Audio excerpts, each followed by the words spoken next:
Matt Maley is the Managing Director and Chief Market Strategist at Miller Tabak, and Art Hogan, Chief Market Strategist at National Securities, joining us just now as well. Matt, I'll start with you, if I may, and particularly what Steve was alluding to. There is an expectation now we will see a big coordinated response from central bankers and finance ministers. Do you think that will help the market, and do you think it will help the economy? Well, it certainly, I think it will help the market. But the question is it going to be just the jawboning, or do we need something really concrete, some sort of a concrete plan to go forward?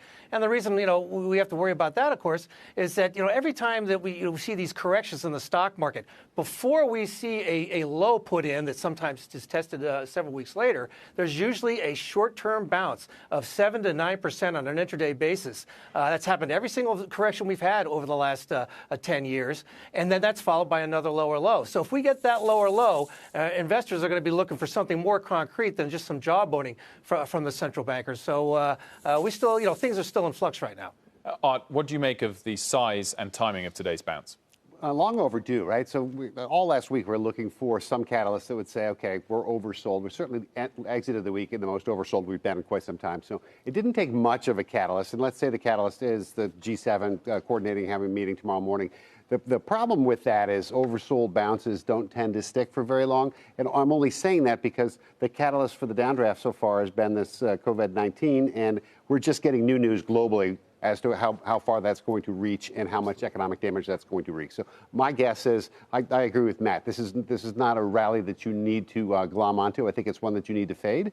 And I think that when we have a retest of lows, that'll probably coincide with the fact that we've got more information. How much damage, how many new cases. We're going to just start to do more testing now, and I think we'll have a whole lot more news on the virus. Matt, we're just looking at a wall of some big upgrades from various brokers on Wall Street for stocks that they think look cheap, certainly looked cheap before today's rally. Are there any sectors that stand out for you that you think look attractive in this environment?